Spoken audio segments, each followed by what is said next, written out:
Okay. Um, Hopefully everything is working. If there's no audio, let me know. It's just been a problem. I gotta check a couple more times and assume I've solved all the issues. Okay, so today was sort of an interesting day. I think it was a big blow to the Bulls, who had a pretty good track record. We got something to happen that I think was unique. And let me show you how I came to that conclusion, that I think it was a unique moment for the market. Okay, first of all, let's start with where we were into the close yesterday. Of course, that's right here. What were we looking for in terms of the market? Well, the biggest thing that I was looking at was looking at daily tension. The bulls had got it up. They had pulled it off. They got it back up. We were looking good, but they had one problem. You take a look at tension. Do you see how the 30-minute tension was choppy? And the reason I say choppy is because, I mean, just look at, usually when somebody gets control of tension, it's a little smoother, a little cleaner, concerted effort. And looking at this, there was a little more chop than I really like, but they were impacting tension. So if anyone has looked at that, and if you're thinking, well, it wasn't moving super strong, you're right. And that was something to notice, but it was moving up. The thing that really matters is if the samples, like bearish samples like this, were able to impact tension. And you could see that these little pops and stuff, they did. And moving down into yesterday's close, I was looking for the bulls to come in and pick up some liquidity. I was looking for that. I thought the bulls had everything here and here. And I was thinking that the market was creating these memories out of this range, which I still think it was. And when I say memories, I mean symbology. And a lot of you know what I mean by symbology. And I'm using this term just loosely. I don't mean actual symbology. It's to create a symbol or a propaganda. It's a propaganda moment where that you see a data set and you come to the wrong conclusion. In my opinion, it started to look like a grinding channel down, which reminded a lot of us of, I'm just going to scroll back right to here, this day, where that the market had this grinding channel down that just never stopped. And symbology has this really strong effect on traders. When they see something that looks and reminds them of a past event, they get more. It's not that you see it more, it's that you're more likely to act on it. And that's what's important, is that really good propaganda doesn't change, it changes your emotional state so that you essentially see, but it doesn't increase the intensity. It's not more intense. What it does is it increases the intensity of your ability to be active, to get triggered. So when you see things start to move as you've seen them move before, your emotions will not be more aggressive. Your tendency to act will shoot up. And the way you know this is that if you're looking at your behaviors and you see yourself, the price moves and you're willing to click and buy or sell on that, what's happened is that you're not being more emotional, you're being more active. And that is a response of more emotionality. But the thing that's going to tip you off is you'll say, whoa, did I just sell? Did I just chase? And that's a really important thing. The recognition that you will click a button based on a small price movement tells you that you have been hijacked by propaganda. That's important to you because you are compromised. And what you have to do is not say, oh, I'm all done, though that's a wise decision, is to say, oh my gosh, people like me are hijacked. You did it, so do they. Okay, so this is important, I think, into the close yesterday. I was looking for bulls to pick up liquidity. We had some samples. I was willing to tolerate teeth. I was willing to see the market set up liquidity, try and liquidate that. And, that's okay. I was willing to tolerate that and look for opportunities in the teeth.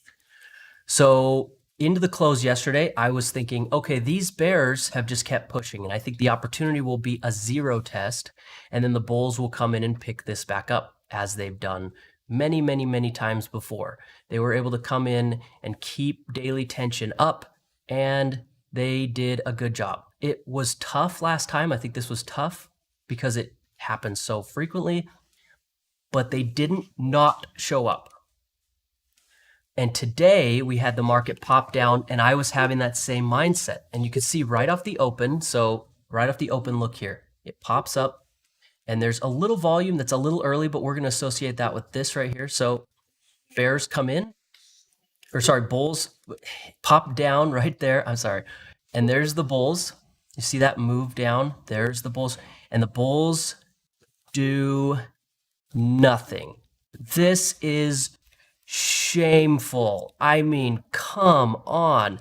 They had a daily zero test. They got liquidity off the open. We have everything you need to pop this back up again, bulls. And the bulls do nothing. Look at their response. Look at that. This is pathetic. So they do nothing. Tension rolls against them. And there's no bearish sample here. What happened was bearishness. The bears did not get liquidity off the open. There's no bearish liquidity here. There is no volume that showed up. It didn't happen. This was just bearishness. Now, I think the bearishness showed up about here. Why right here? Because the bulls were anticipated to buy this up. We were expecting the bulls. Absolutely, 100%.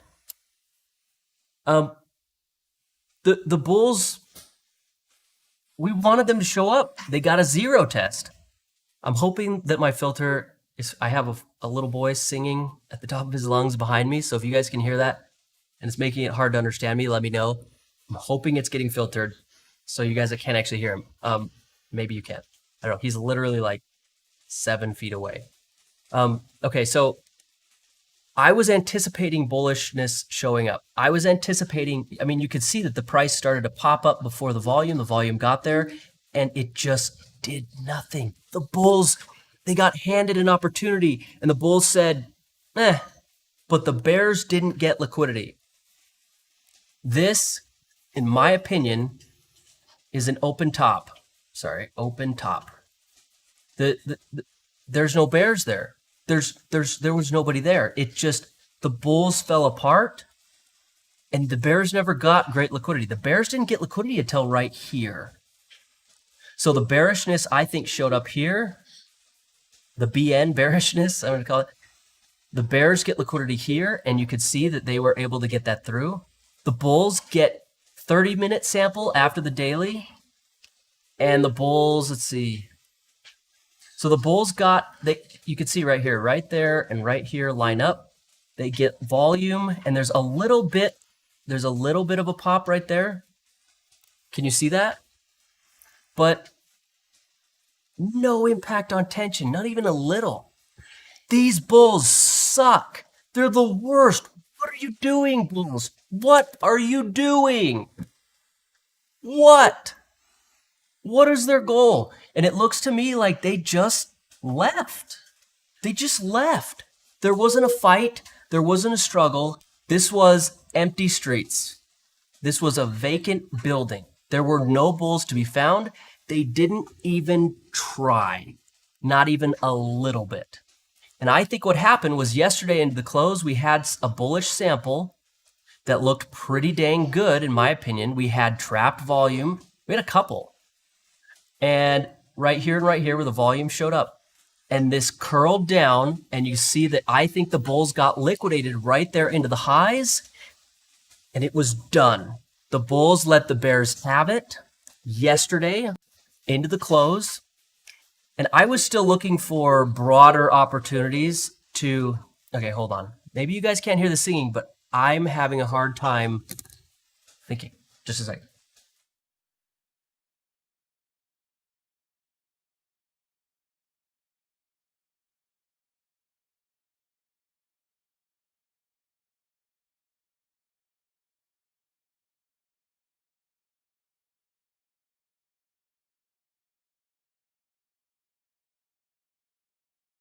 Okay, I asked the singer behind me to go play on the tablet for a few minutes. Okay, so someone's telling me that the Bears did pick up liquidity. I don't see the volume here, and I have two charts. I have one that I refreshed and one that I didn't, because yesterday that was an issue. I refreshed the one you're seeing here, this chart, and the one on the Zoom wasn't refreshed. This drives me nuts, Thinkorswim. If Thinkorswim is watching, your data sets are not consistent, and it's driving me nuts. So this is an issue. Why would this happen? What causes that kind of inconsistency across the board? It is their prefetch system. It is that you get a data set that looks like this. Here's time going this way, and this is your price right here, right? You look at just this section, that's what this chart is, but really it treats it like all this. And then back here where you can't see is what's called the prefetch.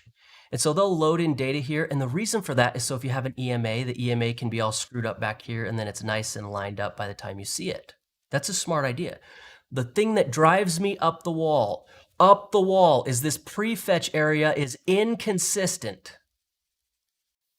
It is inconsistent across machines. It is inconsistent across time. It's inconsistent, and it drives me nuts. Okay, it drives me nuts. And what happens is when your prefetch is off, then when you're creating models that require larger data sets, the computer will go back further or less far, and it is an inconsistency that makes nuanced algorithms flare up. And we're seeing it today. If Joe had a shot where that he showed that they picked up liquidity, is because Joe's computer had a different length prefetch than both of my machines. And it drives me up the wall, and it is a variable that needs to be fixed. It needs to be consistent across all machines, or you have inconsistent data sets. And it looks to me like data manipulation, because my EMA will look different depending on the length of the prefetch. Even if it's just by a fraction, it's still different. And in this instance, our pattern recognition algorithm is looking for patterns, and because of the prefetch length, it is screwing up the pattern recognition algorithm, and it is a problem that they can fix. Just go tell your Java coders to go fix the prefetch length to make sure that it is one length and one length only. Okay, I'm done with my venting. It drives me nuts. It is the prefetch that screws us up, and it's because for whatever reason it changes over time, volatility, computers and machines. It's like everybody has their own unique individualized data set. Drives me nuts. Okay, so I don't see it there, but if Joe sees it, there's a chance that it's there. I'm gonna just have to put a question mark. I don't know, because I have two different machines running and I don't see it. If Joe saw it, that now puts doubt in my head. I think it's an open top. At best, it was a weak sample. The pattern didn't pick up. I think what happened was yesterday into the close, the bulls got what they wanted. They had some security in that the bulls had been picking up samples. They got a daily test, should have pushed it up, and they absolutely did nothing. And when the market saw that this popped down and the bulls were not defending the daily, when the market, let me say that again, when the market opened and the bulls showed that they were not going to defend the daily, it was all hell breaking loose. That's what happened. Let me talk about why I think this is a unique scenario. Symbology is a big deal. It is the reason. Okay, it is not, it is the cause. It is a causal relationship. It is the cause for fractals in the market. Fractals exist because this pattern on a daily chart and this pattern on a 1-minute chart work.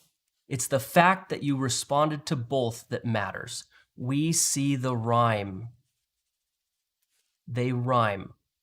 And what people say is they say, well, it's the fractalness. Well, fractal dimension is pretty simple to calculate. Are you ready? I'm going to teach you guys a little math. It's actually simple. Are you ready?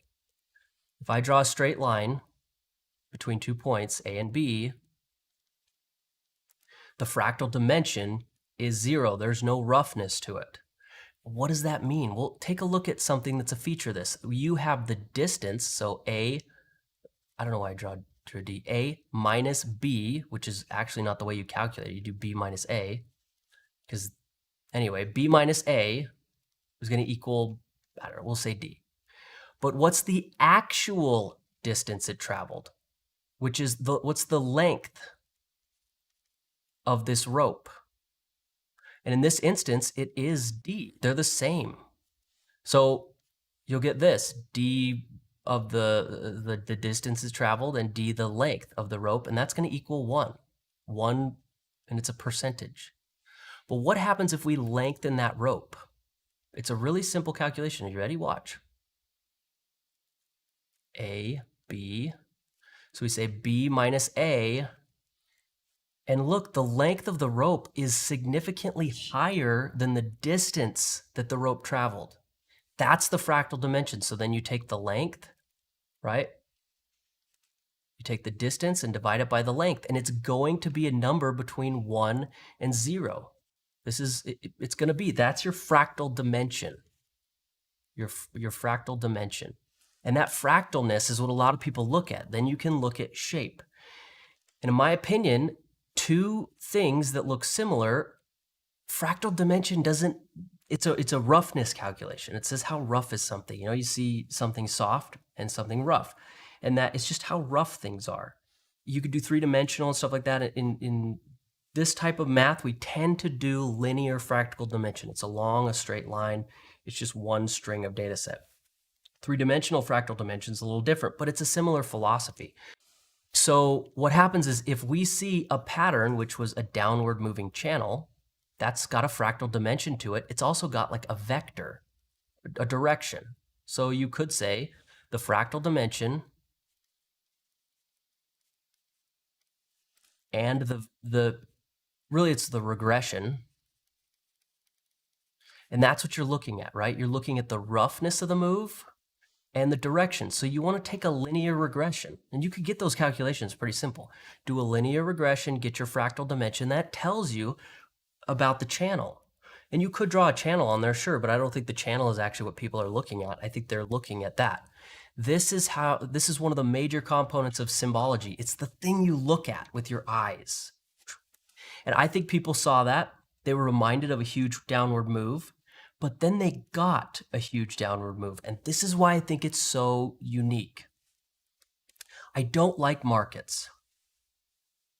I don't like markets that give you a strong symbolic response like this and then pay out emotional traders. I hate that. I'll tell you why. Because the market is actively trying to teach you something you should not learn. Do not learn to use your emotional chasing response, your fear response, which is flight, fight, and make friends. It is not fight or flight. It's fight, flight, make friends. There are 3. Humans have 3. We were lied to in school. There's 3. Fight, flight, make friends. Do not use that reaction for trading. And this is teaching us a horrid lesson. And that's why I think it's unique. This is the epitome of betrayal. And I think this is a unique scenario. I've seen this once before, where a market was seeking an opportunity to trust the controlling parties and was absolutely betrayed. And the reason I think this is a big deal is because this is the type of crap that sets off scary trends. And by scary, I mean bearish. I don't think bullish trends are scary to anyone.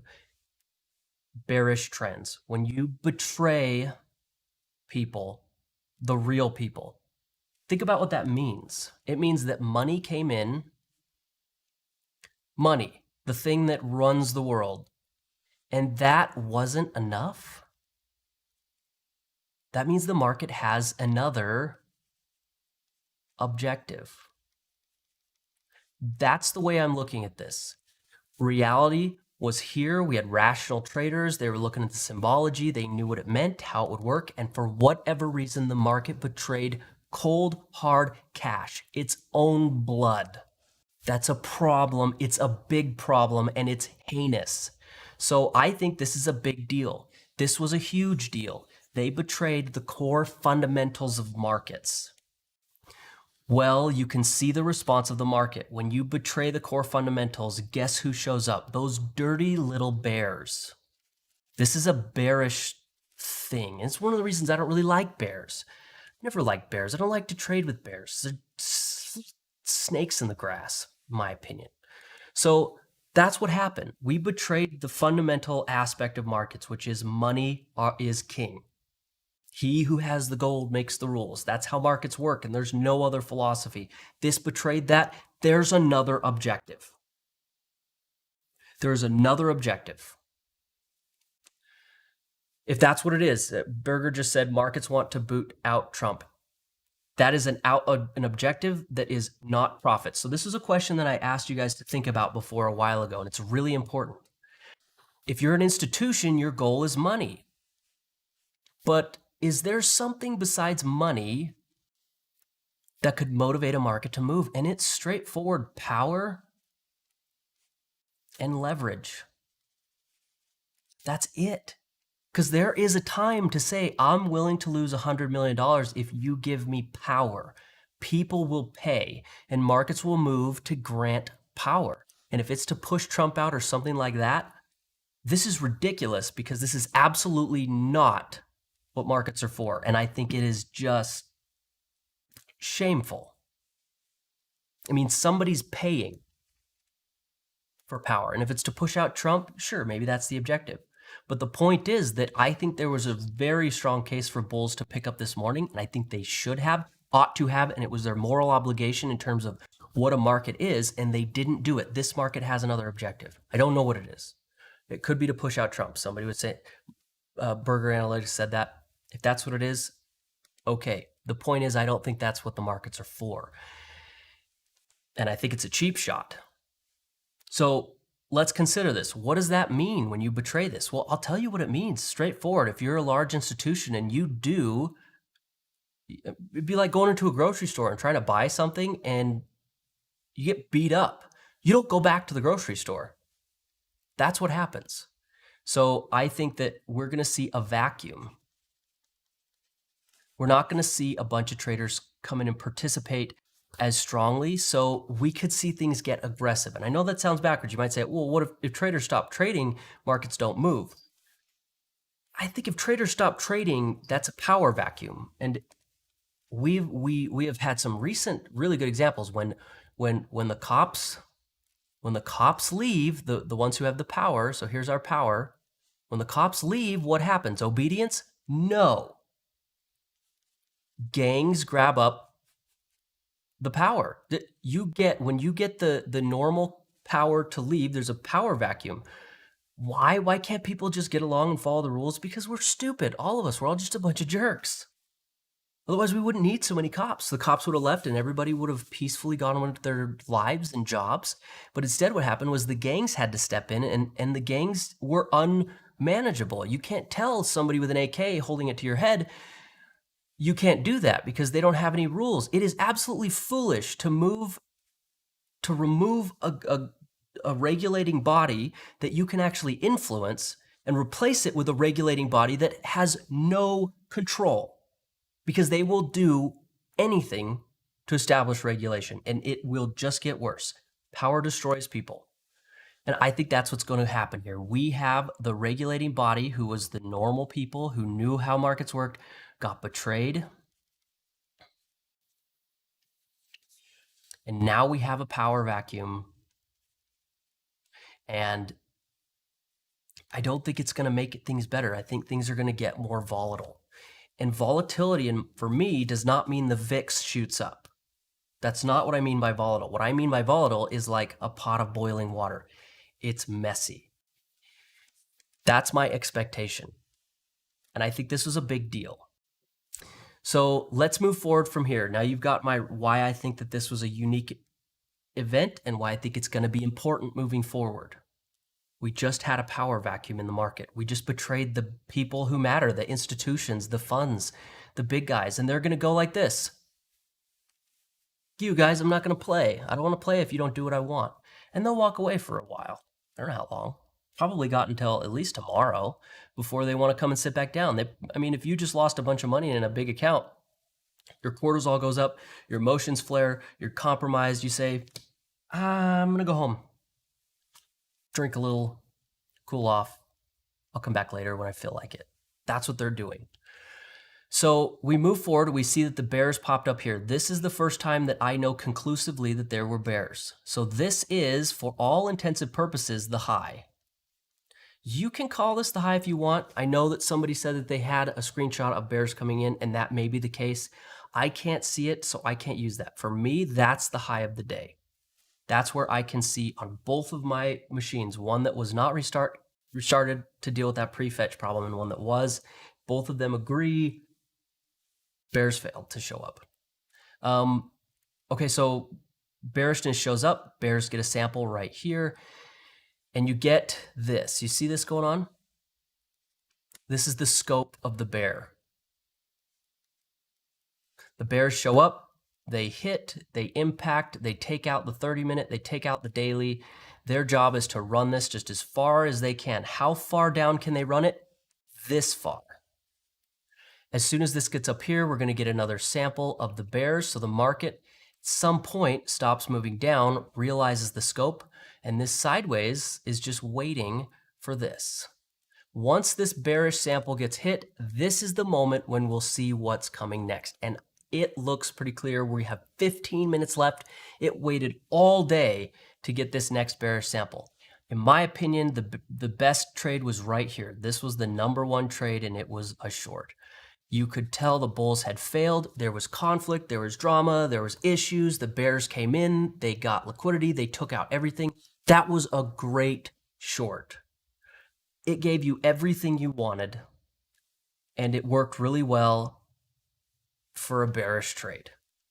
Now the market's moving on to the second sample.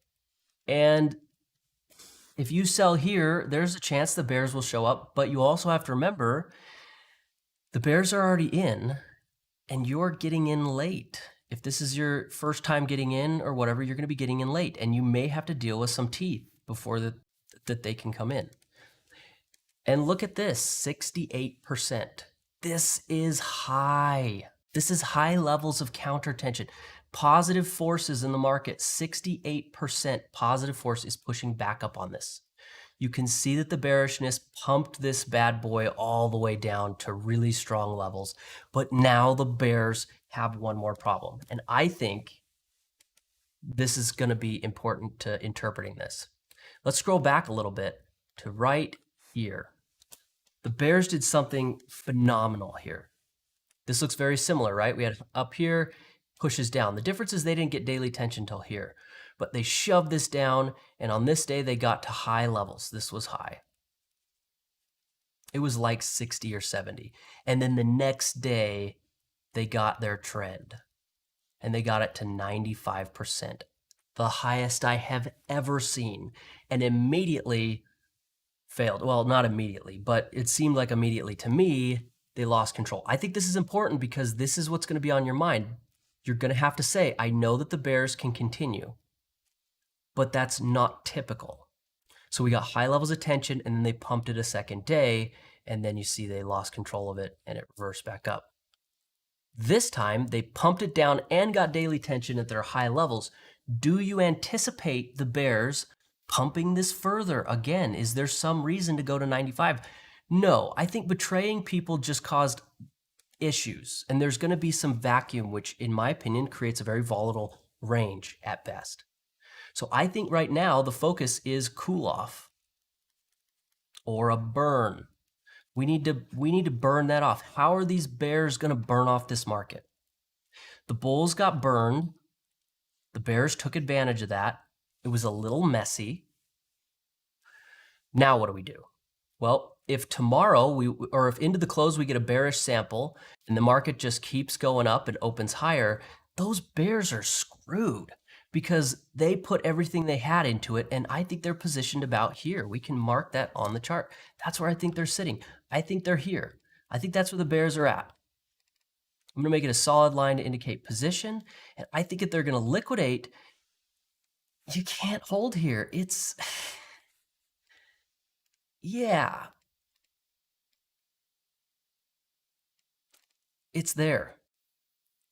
This is juicy as can be. This is the juiciest thing you could possibly see in a market. Ooh. If these bulls cannot push another sample down, they're going to close that. And we're going to head right back up to 313.75-ish, 79. They're not going to get, because I think the way that this worked was not the structure the bears really wanted. We did see some bearishness come in. We saw the bearish sample, but I think this was based on betrayal. And I think that the bears got a handle on this market because the bulls walked away after they just did nothing. I don't think that the bears have established that they defeated the bulls. Something went wrong. I don't know what, maybe somebody knows what, but something went wrong right here.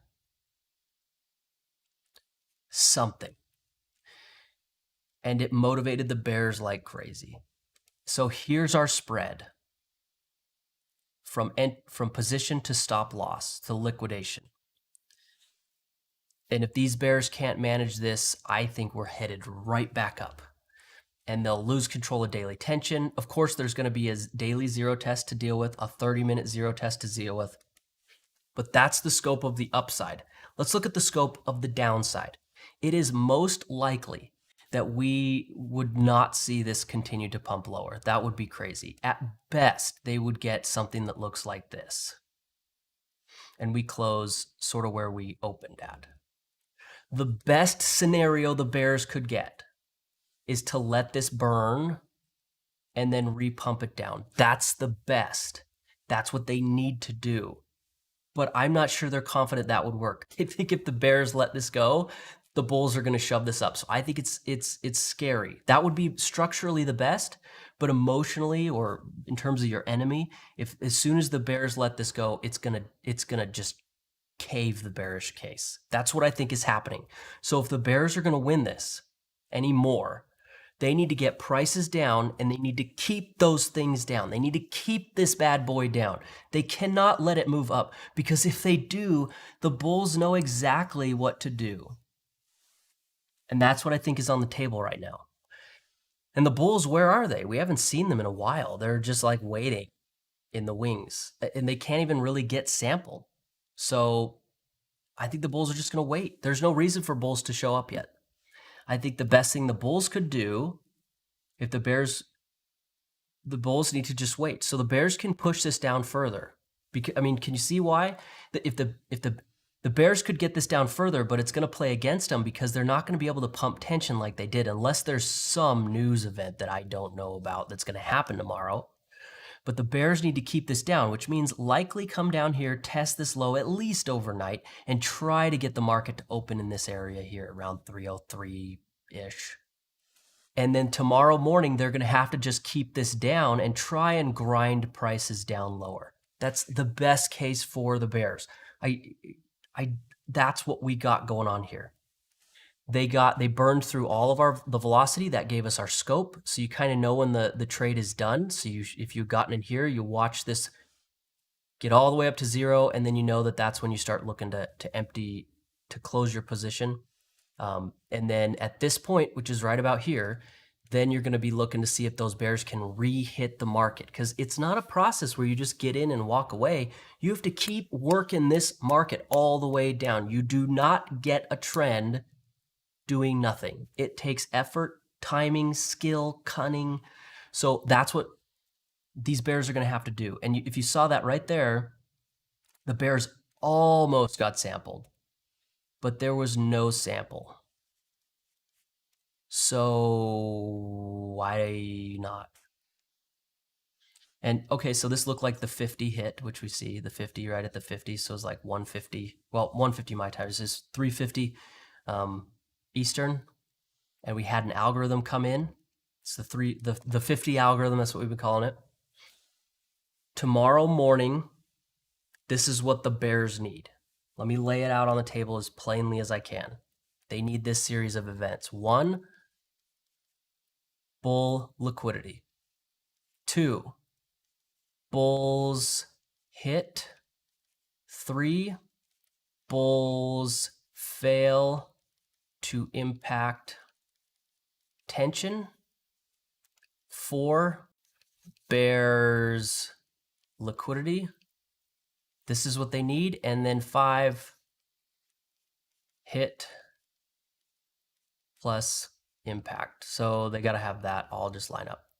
Then you have somebody to liquidate to drive prices down further, and you have a place to operate from. That's what they need tomorrow morning. This series of events needs to happen for the bears to keep this moving. They will not keep it going without that. They will not.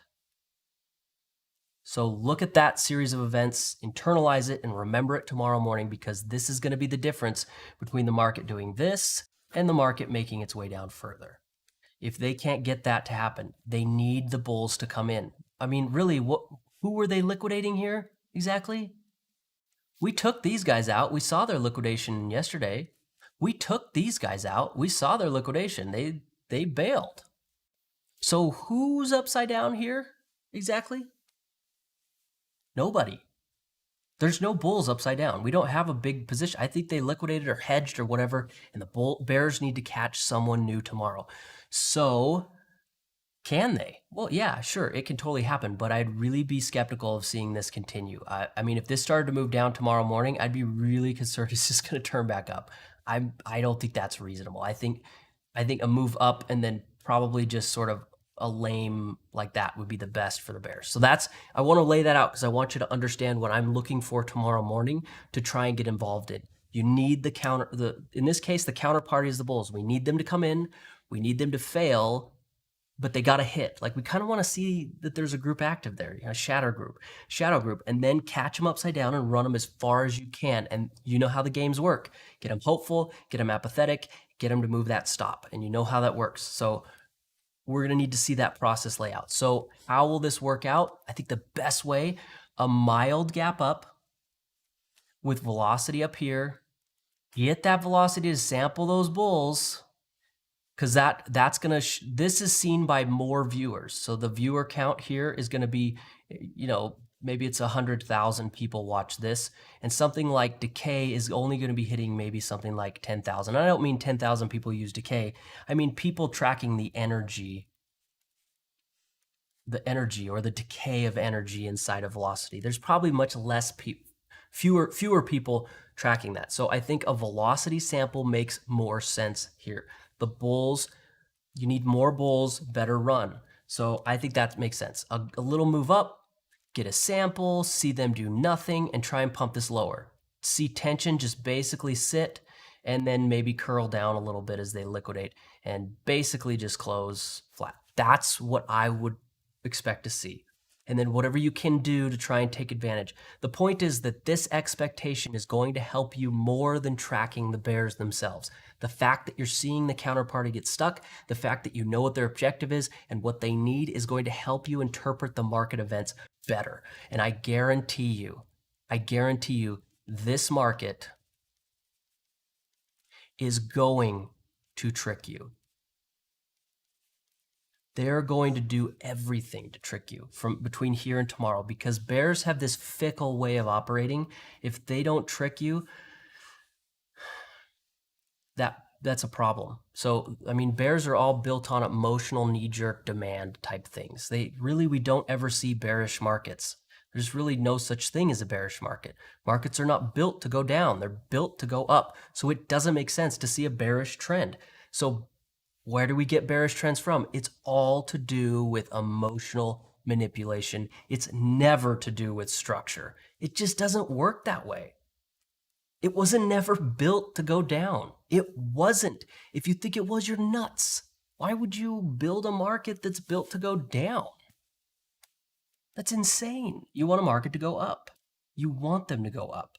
So regardless of what stocks do, the indexes and things are built specifically. Capital weighting, I mean, come on, it's the biggest sham in the world. Have you looked at their formula? If you haven't, I'm not going to tell you. Go look it up and ask yourself, Wait, that's how you do it?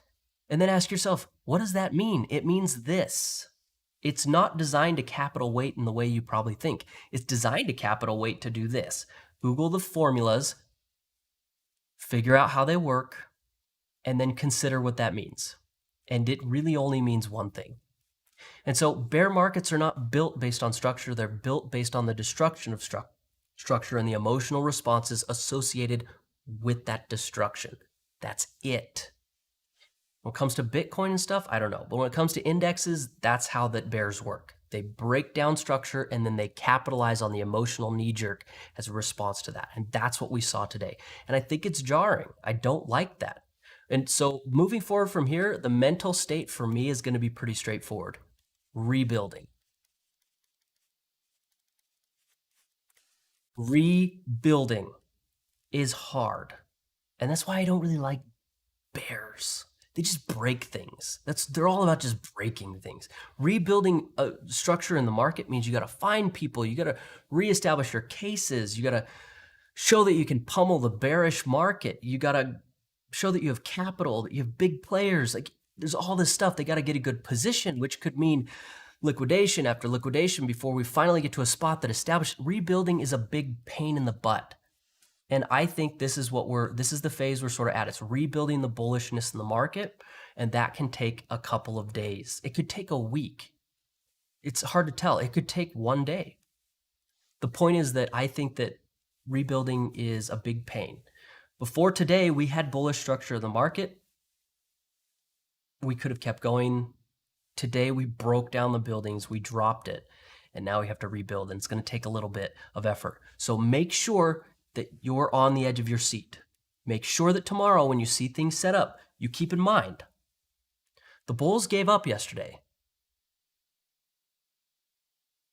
Keep that in your head. The market got crushed yesterday, and we have to rebuild this. So the first thing you see that's a good opportunity may not be the opportunity that gets taken advantage of. Just keep that in mind as you play. Just keep that in mind. I'm not saying don't participate. I'm just saying keep in mind that we're rebuilding now and that can take a little time. You can have some struggles along the way. But also keep in mind, and I've talked about this before, we're going to be looking at bullish trend setters or trailblazers. What are trendsetters? What are trailblazers? They're the ones who go into the forest before there's a trail. They tend to have higher risk because there's no trail, so they don't know where they're going. They don't know what they're doing. Nobody knows what they're doing. But the trailblazers set the trail. The trailblazers get the biggest reward because they tend to be at highs and lows. But let me warn you, these guys are looking for the city of gold, and most people don't find it, and you are most people. Be careful trading with trailblazers. They're risk takers, and they're willing to get their accounts wrecked. Just remember that tomorrow, that these are the guys we're going to be trading with if you're trying to be a bull. The bears are not trailblazers. You know, they have moved this down. They had some opportunities. They have some positions. They're not with their backs up against the wall. There might be some longer term bulls, sure. But in terms of regaining the trust of the market for the bulls, we're dealing with trailblazers. And trailblazers are high risk, high reward. And it's not necessarily the best people to trade with.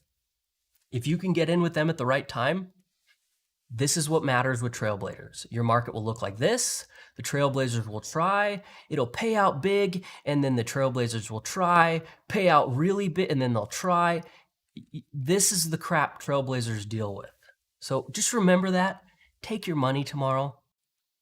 You may be catching the low of a major trend. You may be trading with trailblazers. Well, you are trading with trailblazers. And this kind of crap happens in a trailblazer market for both bulls and bears. It doesn't matter. I'm begging you to remember that because that's what we're going to look at tomorrow. You get a position, it works really well, it's going to pay you. Here's what I want you to think. Are you ready?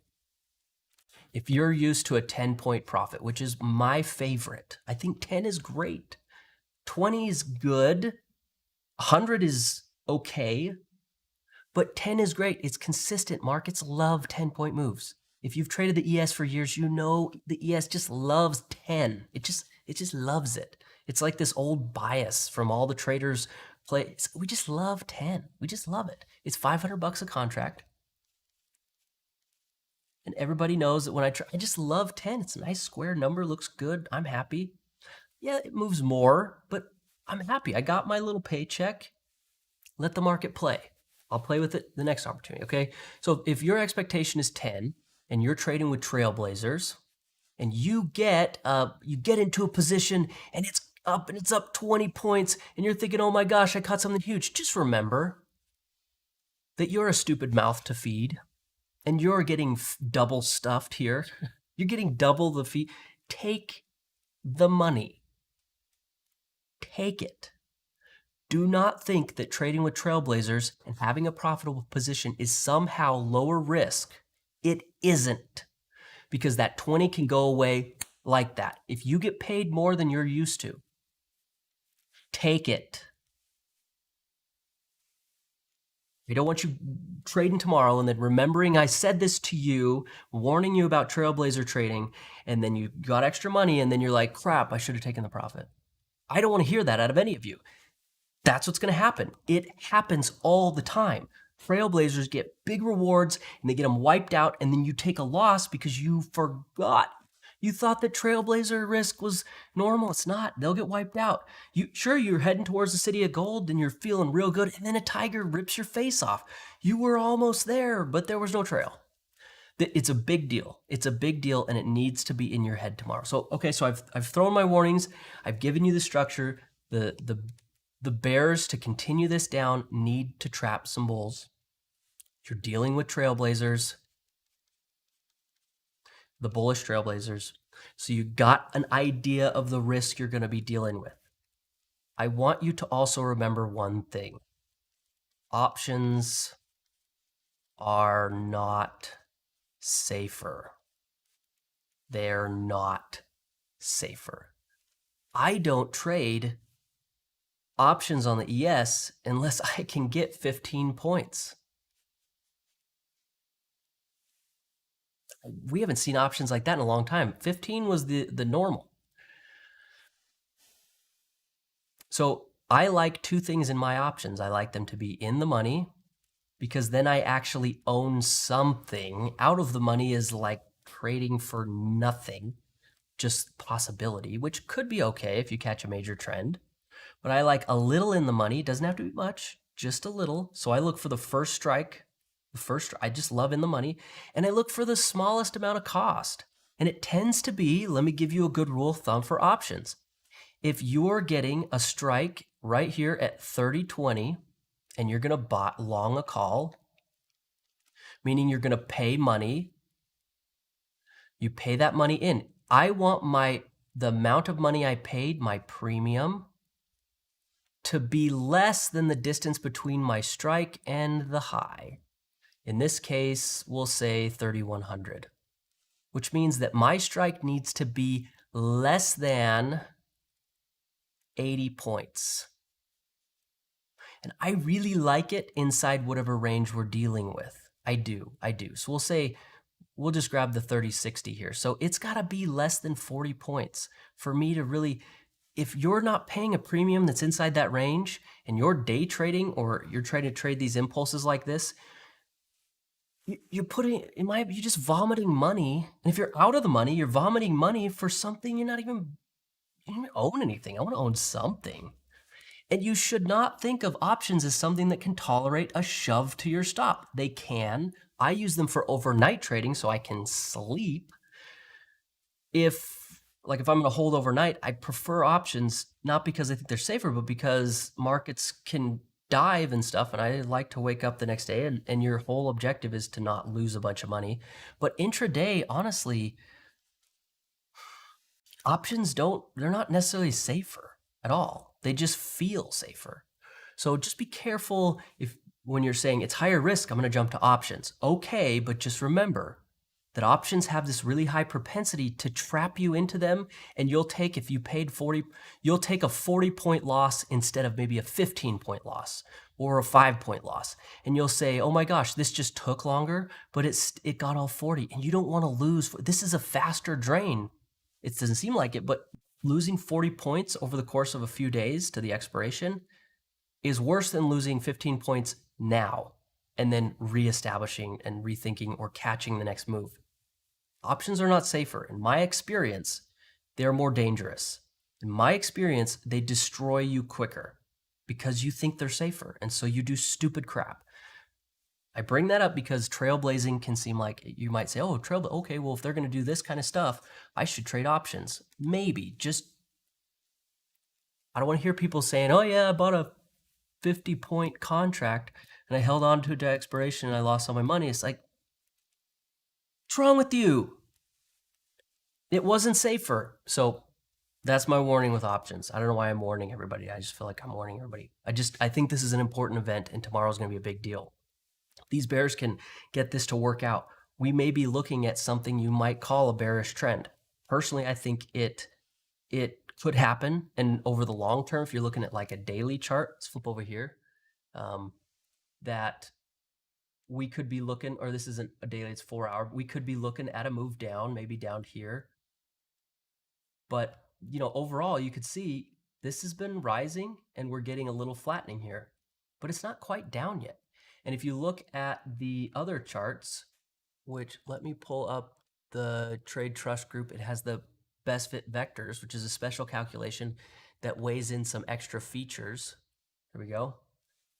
That look at right there at the low. You see that? We turn that best fit red and then it's pushed back green. And we have just been green all month for the most part. We finally got a little red. So if the bears get this and they're able to push this down, we'll see those best fit vectors start to show some red and maybe move down.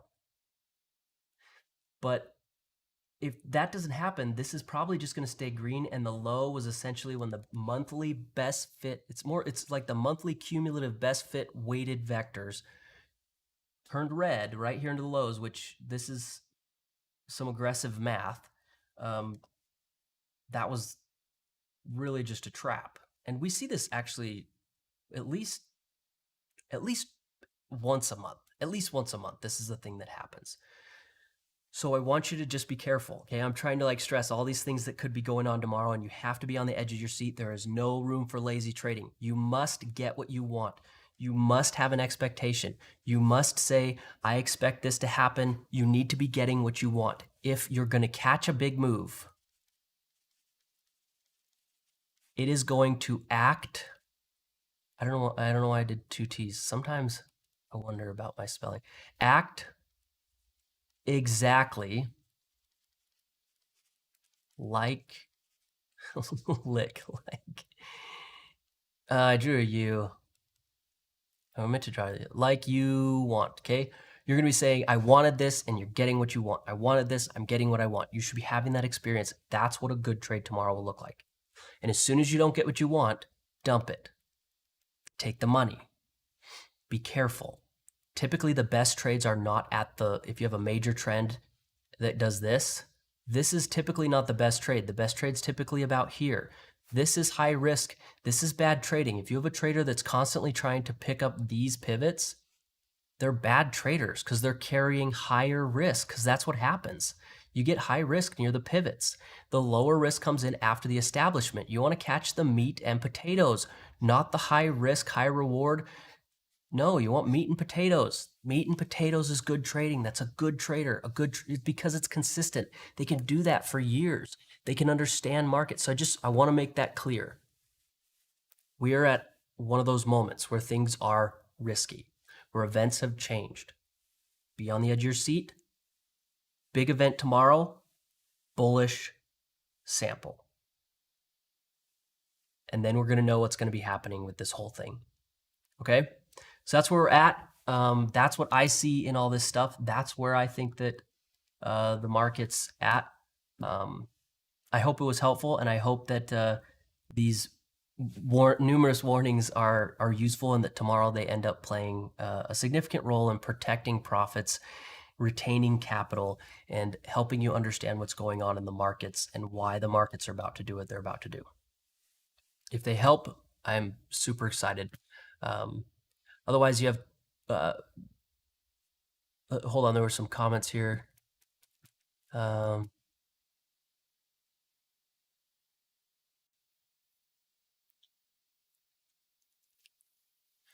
Okay, so somebody asked, Matt just asked, so if all the gains in the market are during the 4 hours around the Asian close and the European open, why not write a script to open and close a position automatically in this window and just passively harvest a return? So you want my real opinion about that? I'll tell you. I think that most of the losses in the market are during that. I think that those measurements are around where a majority of people have capital transferred, and that's much different. And I think that when people collect data sets or out markets, their objective is to look at cash transfers, and that is not the same time as the best opportunities. The best opportunities in markets tend to be the third or fourth or fifth hour of the day, in the middle of the day, when clarity shows up. Not during the first hour, not during the Asian session. There are a lot of opportunities there, but I think what happens is that equity transfers there, and they're misinterpreting opportunity as cash transfers. So I think mostly what happens is it's losses that actually execute. I don't think markets actually report those things or show them until they're done. It's common market practice for big players to not show you what they're doing until they're done doing it. Dark pools are like the perfect example.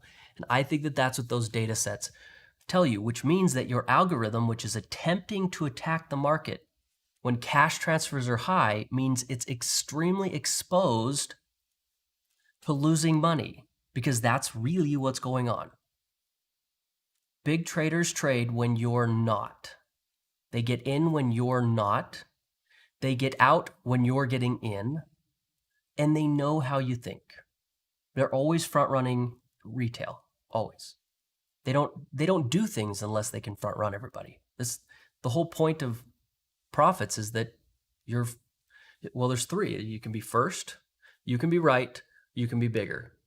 Being first means you have to be smart and competent, and there's not a whole lot of competence, in my opinion, up at the top, other than employed competence, like hiring physics people, hiring mathematicians, which means that they're just working for you, which means they're not being all that creative unless, you're nice to them or something. Creative people are a huge pain in the butt. So I think that competence is something that they try to hire, but in terms of market execution, I don't really think people up at the top are all that much more competent than the rest of us. They just have smarter people working for them. So you can be first or highly competent, which is expensive, or it takes a lot of time. Most people aren't willing to pay that. You can be right, which has a higher risk, because it tends to be that being right means you're early in most cases. Your timing is off, so this is a high risk thing. Or you can be bigger, which is also high risk, because that one tends to mean you're early. If I buy into the market and it runs, I'm not bigger. I was right, and I was competent. I was first. So I don't think institutions actually come in at the lows and the highs the way that you think they do. I think that they're mixing these. They pay smart people to help them be first if they can. Then they have to be right, which is the hardest one, I think, of all of them, is to be right about long-term trends. That one's difficult, otherwise everyone would do it, and they don't. But it comes with higher risk. And then they're bigger. And this is the one where the institutions crush us. This is the bigger one is the one that's the hardest to, the bigger one is the one that's the hardest to deal with. So you can't be bigger. You can't dump an extra $100 million into your trade just to outweigh everybody on the market and then you win, because you can't. So bigger is the one that really gives. So if you have three, you could be first ones. You can be first, you can be right, you can be bigger. This is the one where that we struggle. Everyone struggles because you don't have hundreds of millions. So my opinion is that during those times is just the time when the cash transfers happen, when the ACH system lights up. It's when you see reporting go on. It's when you see all that activity is leading you to believe there's opportunity there, when it's actually the end of opportunity. When cash transfers, opportunity is essentially over. You needed to get in before that. So I think the best opportunities are the middle of the day. And I know that is so counter to what I see every other trader doing. They love the first hour, or they love to front run the pre-market or something. And in my opinion, the institutions do not trade the first hour like you think they do. I think they wait till everything's established and then participate once it's clear. And that's usually the second, third, or fourth hour during the middle of the New York Stock Exchange. And I think that has to do with clarity. And they get in and it looks like nothing's happening. And they get out when all the stuff looks like it's happening. They're all done. They blow up the market when they're finished. Otherwise, you might get in with them. And that's another mouth to feed in your expenses. So that's my opinion on that. If you can make an algorithm work, by all means, do it. But theoretically, from the way I see markets, I think that you should not be trading when things are obvious to trade. You should trade when they're not obvious to trade. And let me show you the logic behind that. And you can use this in every trading algorithm you ever had. Do you remember this? You come to a fork in the road. There's a guy who always tells the truth and one who always lies. Do you remember this one? Do you remember the answer? And this is the logic you need to use with all your trading strategies. What would he say? You always need to reference both sides in every question. You should never say, this data set is bullish. That's wrong. This bullish data set means what to the bears? You need to reference both sides in all of analysis. I always cover both sides because of this logic. Because the truth guy is going to say, he's going to tell the truth about the liar, which means he's going to tell a lie. And the liar is going to tell a lie about the truth guy, which means he tells a lie, which means that every time you get a data set, you should do the opposite. And how often do we see this true? How often have you built an indicator that in your head you said, okay, so if selling looks like this, then you do the indicator and it turns out that if you flip the analysis over, you add like a -1 multiplied by your output. It works. It's because of this logic. I can't even tell you how many times I've come up with a beautiful calculation and it's perfectly wrong. And it's because of this. You reference each other, and the problem is you always come out with the opposite answer. You should always oppose the response when you reference a liar and a truth teller. And in a bullish market, the bulls always tell the truth and the bears always lie. But actually, the bulls always lie and the bears tell the truth. That's just how it works. Bulls lie to you in a bullish trend. Bears tell you the truth. So that I have some opinions about this, and I've built at least 1,000 indicators, at least functioning 1,000 indicators. In my experience, this is the logic that rules everybody. And that's why I think that trading and algorithm trading near the Asian market open and close, if that's where all the money transfers, that it is most likely a bad idea. But go ahead, try. If you can build one that works and you can find a strategy that is consistent over time and makes you money, I want you to do that. I'm just theoretically, from my experience of doing this for a while, that's what I think. This is what I think the outcome will be. Okay, so that's that. I hope this helps you guys. If you have questions or thoughts or you have opinions, especially if they're opposing to mine, I will listen. I love opposing opinions. I really like people who agree with me. But I really like having a big view on the market. So if you disagree, if you have a different opinion, or if you have tools that answer questions that I apparently am not seeing, go hop into the Discord and share them, because opposing views should not destroy each other. We can take your opinion and my opinion and create a third opinion that is better than both of them. And hopefully we can all benefit from that, such that all of us sharing our opinions creates a better opinion. We don't destroy each other. We don't go, my opinion, your opinion, who's right? That's bad. That's bad camaraderie.